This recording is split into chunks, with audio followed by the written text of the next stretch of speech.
I meant to take all this stuff to the thrift store last year, but I'm gonna try and sell it to you anyway. I'm gonna stop you right there. I've seen like every episode of American Pickers, so I kind of feel like I'm an expert at antiquing. Oh no, you're gonna try and haggle with me, aren't you? Yeah, but I'm really bad at it.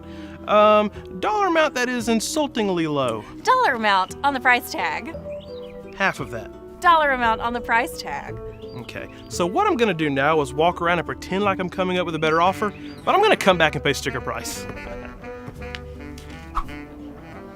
These are way overpriced. Sadly, they are. I paid $300 for that back in 1995, and I need to recoup some losses. Think of it as trickle-down bad judgment. And why is that so expensive? Oh, you mean this? This has only been used once, continuously from 1987 to 2011. That's not how that works, and I really don't feel like you want to sell anything today. You're right, I don't. I just got married, so now I have twice as much stuff, and my wife's stuff is better. It worked. We got rid of some garbage, and we met a few neighbors we'll probably never talk to ever again. Please tell me we made enough money to justify sitting in our front yard all day while neighbors haggled over a $3 crock pot. We did not. Great. Let's do it again next year.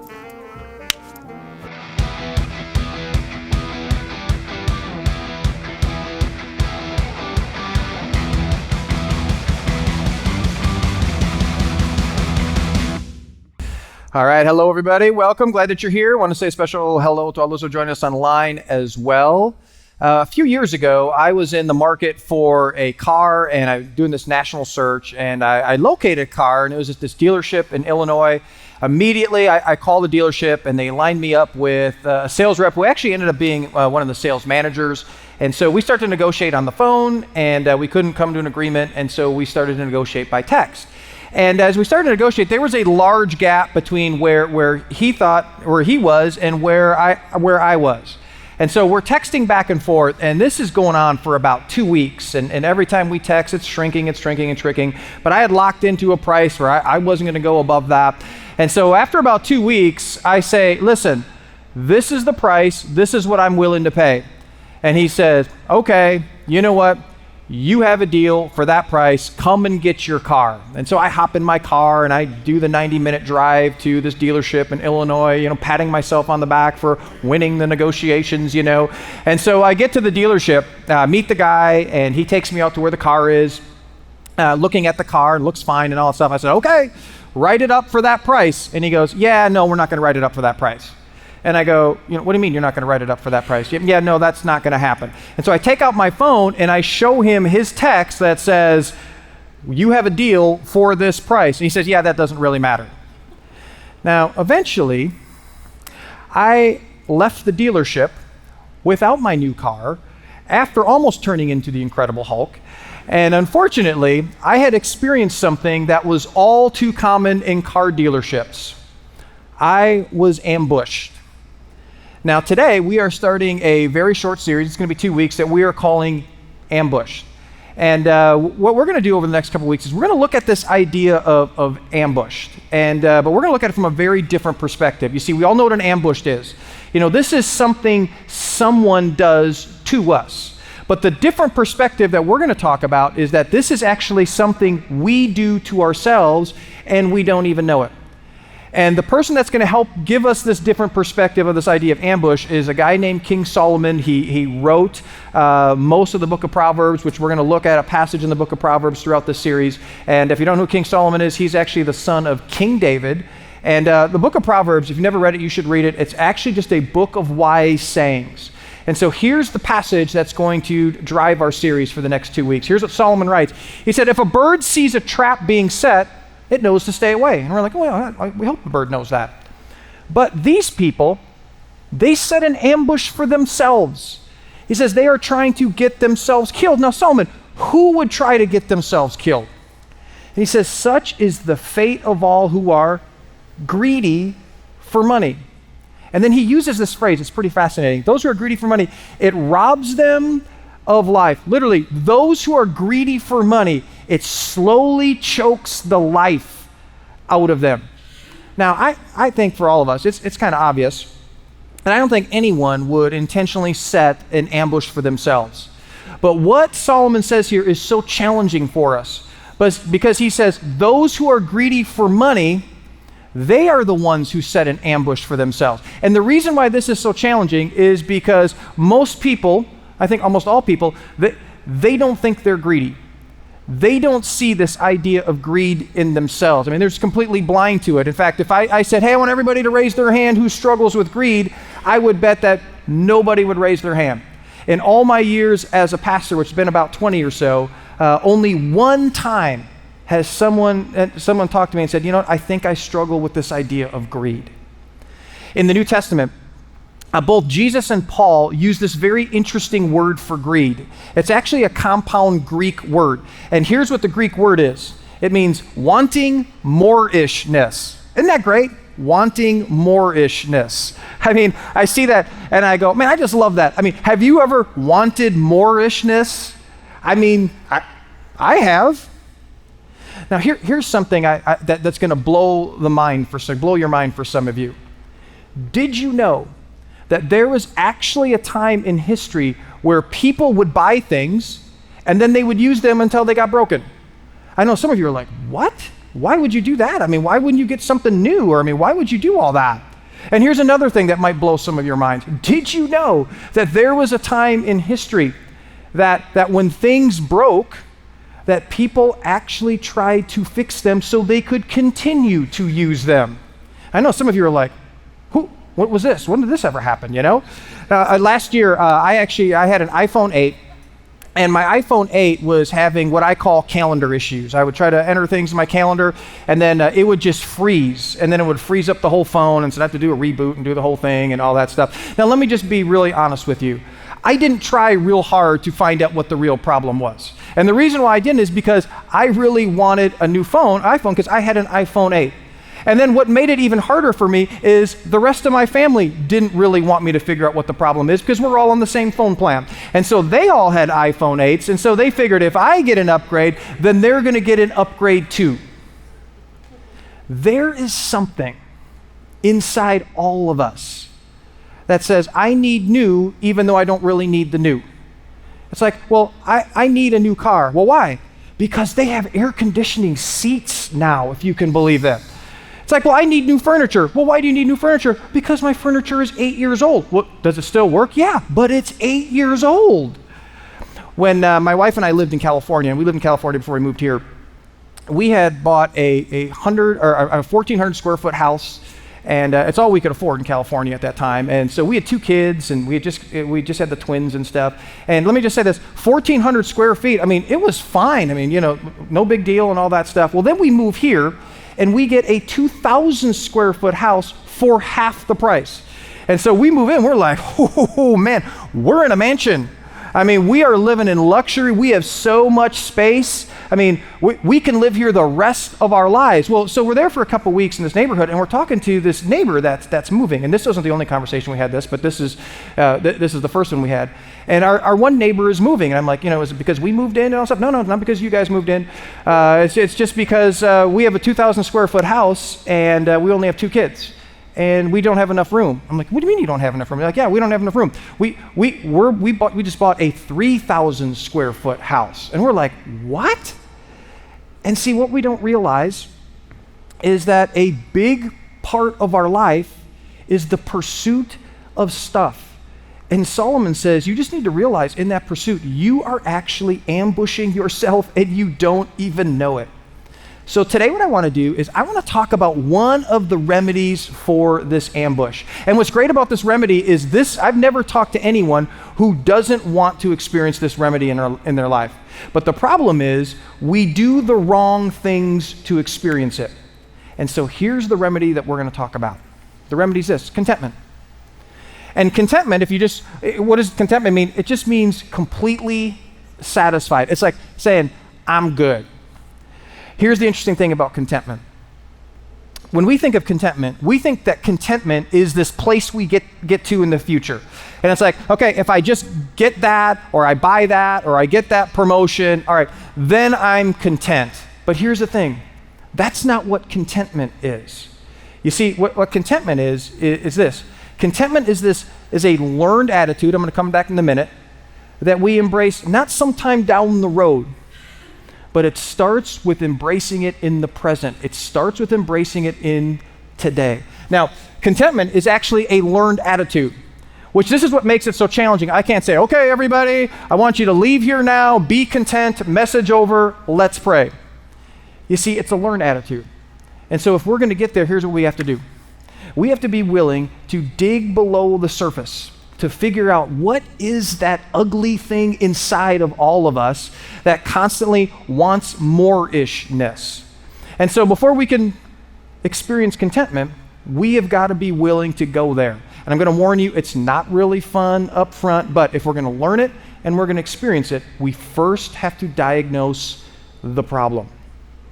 So the question we need to ask is, well, what drives our greed? Here it is. Discontentment. Discontentment. Now, not all discontentment is bad. There's actually a good discontentment that motivates people to make the world a better place. I mean, personally speaking, okay, this is just me, all right? I'm not putting myself on a pedestal on this, okay? So please don't hear me on that. But personally speaking, I firmly believe that the local church and God working through the local church is the only solution just for all the brokenness and pain and division and junk in our world. And I mean, I just believe that that's it. And so this is why we're not shy about challenging you to take next steps in your faith journey, and we're not shy about taking risks to launch new campuses and to create network of churches. But that's good contentment. Bad contentment is this whole thing that's connected to our stuff that Solomon says, if you're not careful, you can be ambushed by this. Let me ask you this. What do you need to have enough? What do you need where you go, you know what? I'm good. Don't need any more. There's been tons of studies of this throughout the years. I mean, a lot of them. And so thousands of people have been asked this in the studies. And here's the interesting thing. Do you know that the answer is pretty much the same no matter the income level? And do you know what the answer is? It's always a little bit more. And this makes complete sense because greed and discontentment are actually unsatisfiable appetites. I mean, just like our stomach, the more we feed it, the more the appetite grows. And so here's what happens. We get to this place where we go, I want this, and then we get what we want, and that's good for about a day. And then it's like, okay, now I need something else. And you know this. Because how many of you have gotten to this place where you've said something like this? This is my forever house. And then 3 years later, it's like, yeah, that house looks a lot better over there. I think I want that house instead. How many of you had said, I'm going to drive this car into the ground. I mean, I love this car. And then it's a year later and the new car smell is gone, you know, and there's chips in the paint, and then the new model comes out and it's like, hey, I think I want that instead.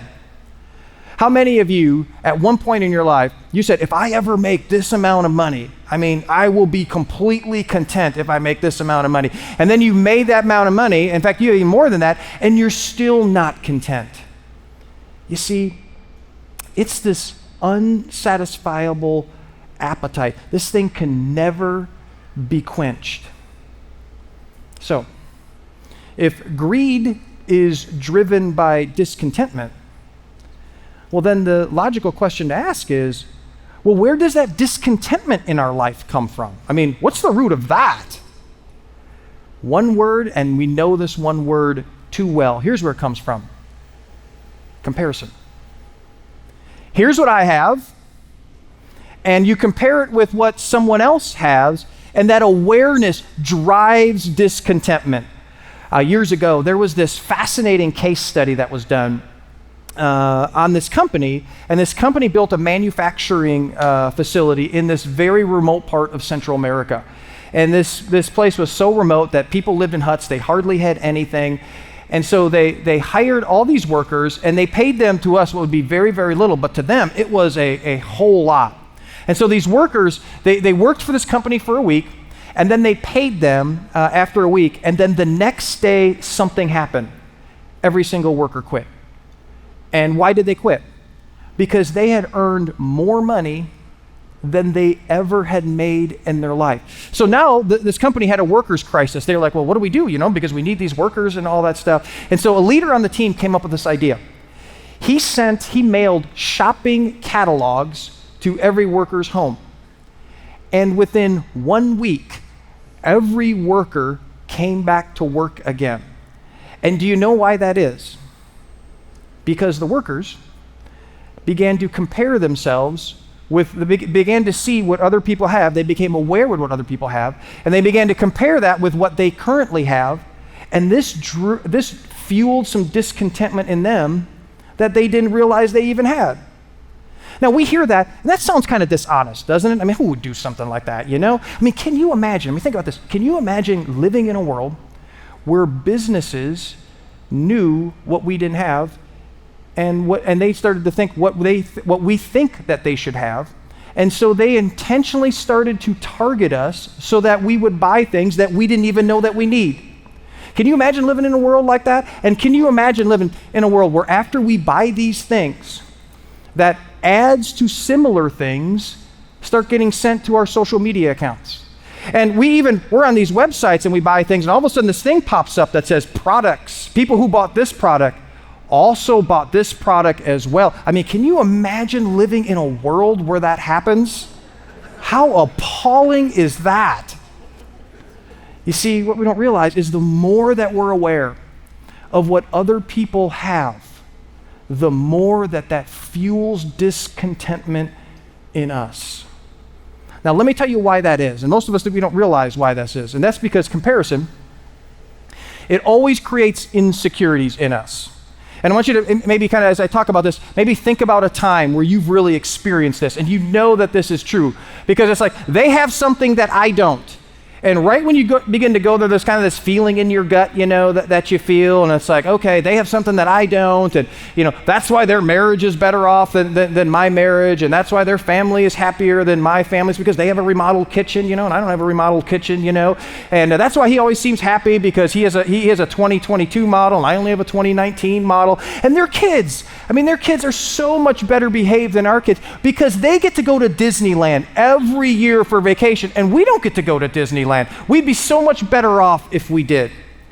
You see, that comparison just creates insecurity in us. Where does that insecurity come from? The root of that insecurity is born from a false identity. You see, our greed, our wanting more-ishness is really an identity issue. You see, we have bought into a huge lie. And if you were here last week, we touched on it a little bit, but here's the lie we bought into. Who you are is determined by what you have and what you look like, rather than who you are is determined by who God says you are. And this is why this is an ambush. Because for many of us, we're so unhappy and we don't realize it. And the reason why we're so unhappy is because we are placed our identity in what we have. And when that happens, your identity will never be secure. Because someone always has more. And so you go about living your life and you never feel peace. You always feel anxiety. You always feel that feelings of insecurity because you can never measure up, because there's always someone that has more. And so you go about your life and you're striving because you're always buying to keep up. And Solomon says, listen, that's an ambush. See, you have bought into a lie that's born in a false identity. Now, the good news is that Jesus actually talked about this. There was one time he said this to his disciples. He said this. He said, hey, watch out. Why would he say watch out? Because it's a trap. It's an ambush. He says, be on your guard against all kinds of greed. I find this kind of interesting because according to Jesus, there wasn't just one type of greed. There was many different kinds of greed. And then he makes this statement: life, your life, does not consist in an abundance of possession. Your identity is not determined by what you have. Listen, your identity is way more than that. A few years after this, the Apostle Paul came along and he took Jesus' words and he kind of expanded them a bit, and he said them in his own words. And here's what Paul says. He said, but godliness with what? Contentment. is great gain.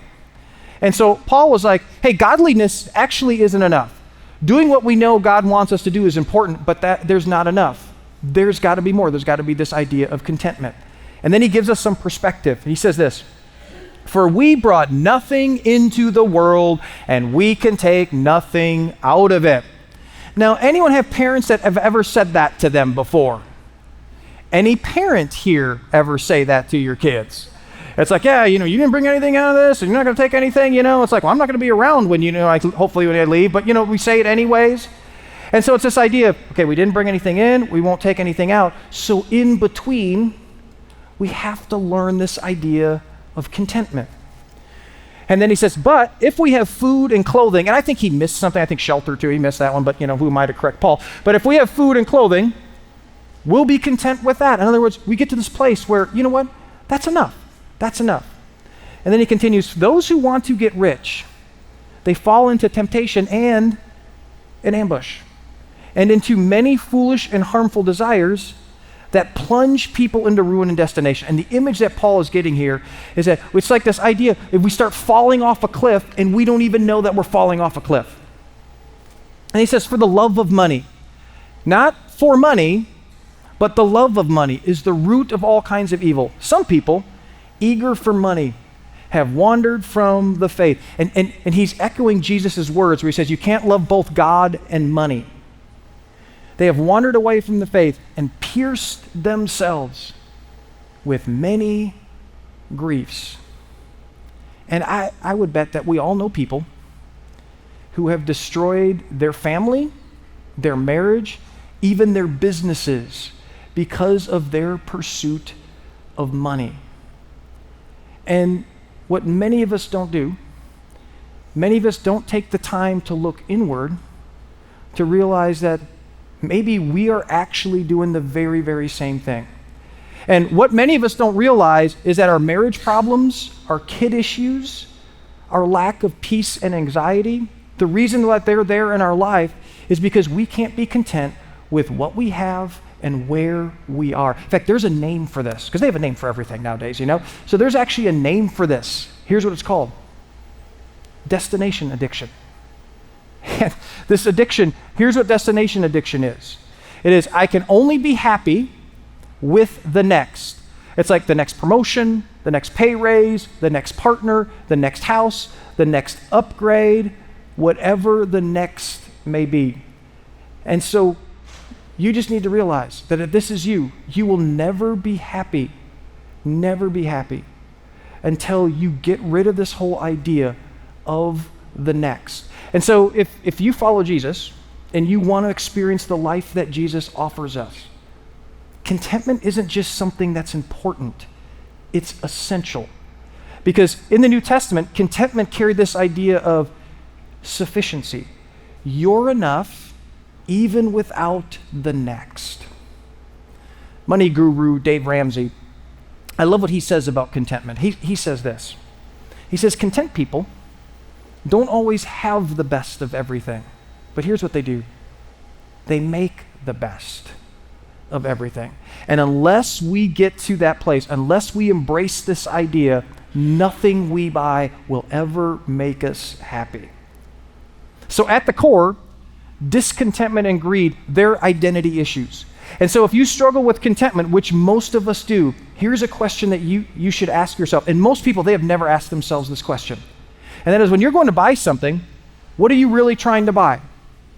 What are you really trying to buy? I mean, on the surface, it's the product, but if you get below the surface, you are actually trying to buy something that will improve your identity and you don't even know it. What are you trying to buy? Maybe you're trying to buy something so you impress others. Maybe you're trying to buy power and prestige. Maybe you're even trying to buy your way out of loneliness.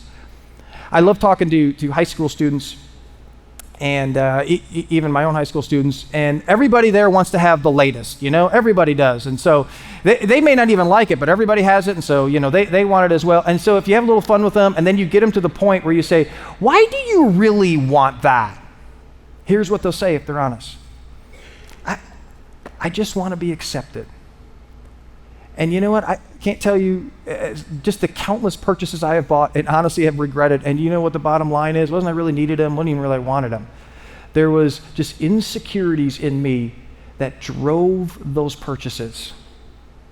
So what we need to do then is we need to develop some action steps that will help us change our attitude and will help us give an attitude of contentment.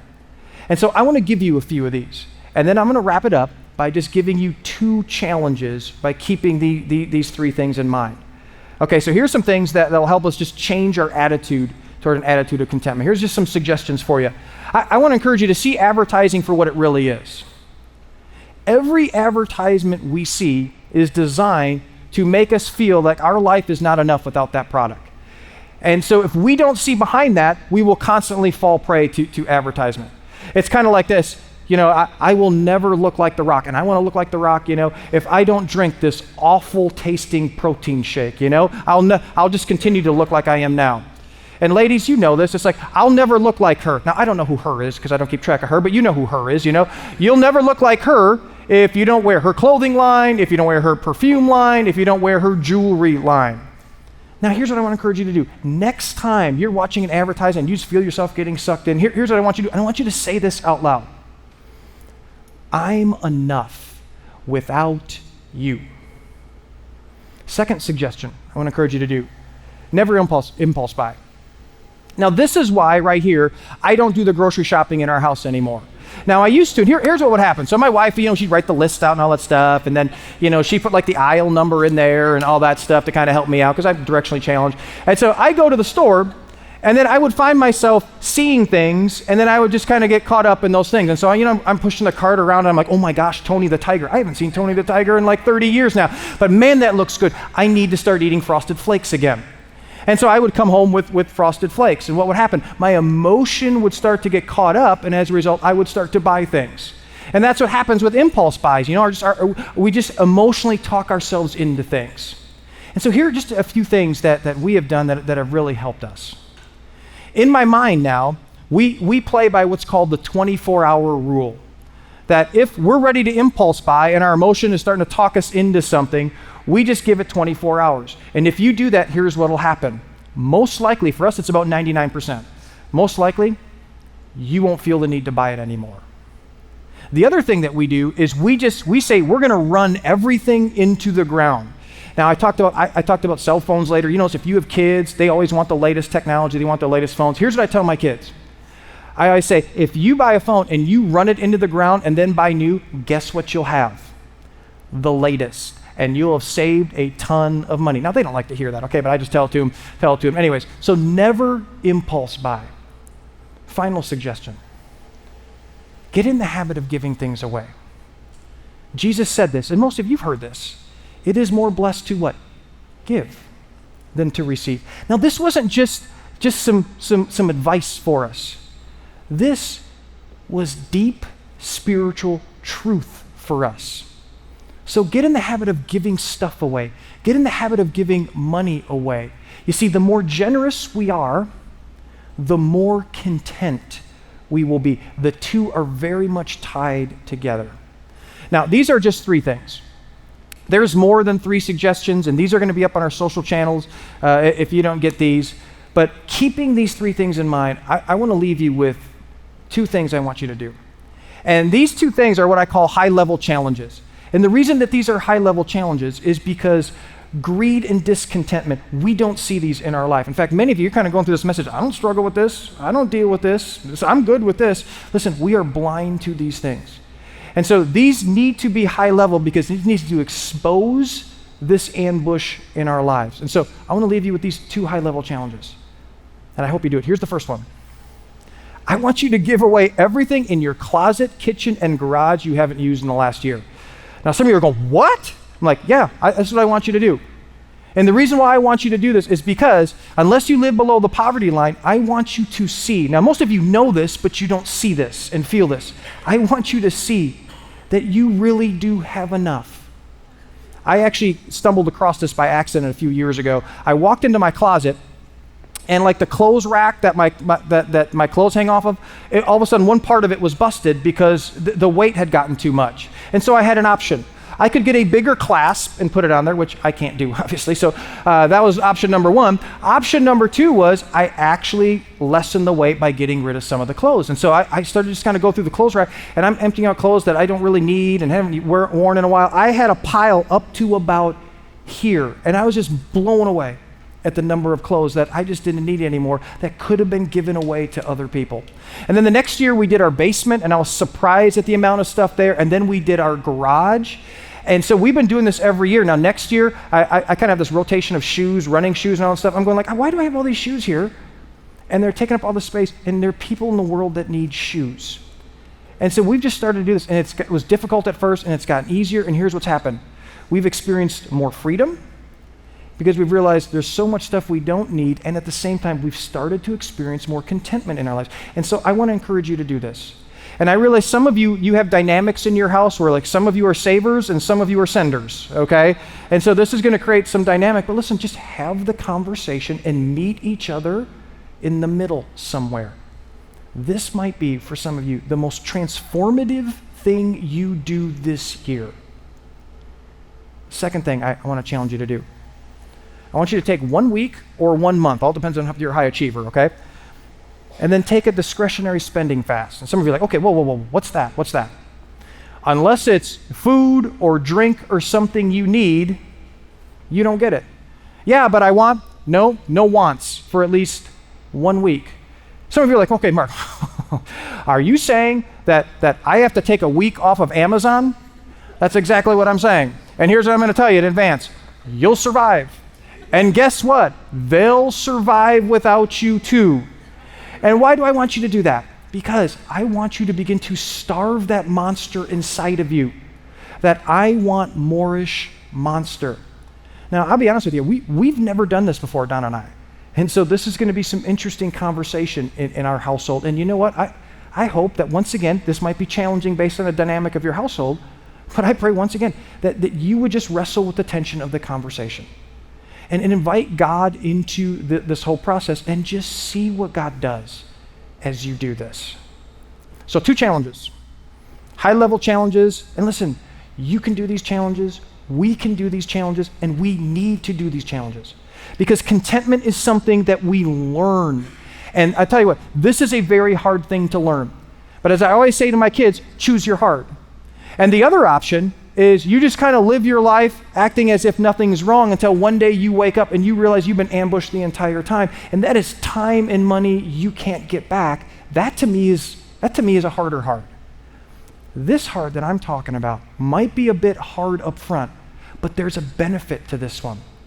Listen, you'll have less, and you don't even need, you can make a difference with the less that you have. You'll feel freer, and in the process, you will begin to experience contentment. And so would you be willing to take the step and begin to embrace the attitude of contentment and not be willing to fall prey to an ambush that you might be setting for yourself? Let me pray for us. Father, as we talk about this whole idea of a self-inflicted, a self-set ambush, that's not something that we really think about. And when it comes to greed, I think our initial reaction is, well, that's not me. I don't deal with that. But God, that's what makes it the ambush. It's so sneaky, and we're so blinded to it. And so, Father, I just pray that we'd have open hearts, and even if we don't feel like we need this, I pray we'd be willing to step into these challenges. And we would just kind of go through our stuff and give stuff away. Pray that we'd be willing to just go on a discretionary fast. And God, just really to see what you do as we kind of step into this. We want to have this attitude of contentment. And so, Father, you want us to have this attitude of contentment, but it's not something we can just pray into our lives. It's something that we step into our lives. And so may we do that. May you continue to really just do something in us to get us to this place of contentment. And we pray this in Jesus' name. Amen.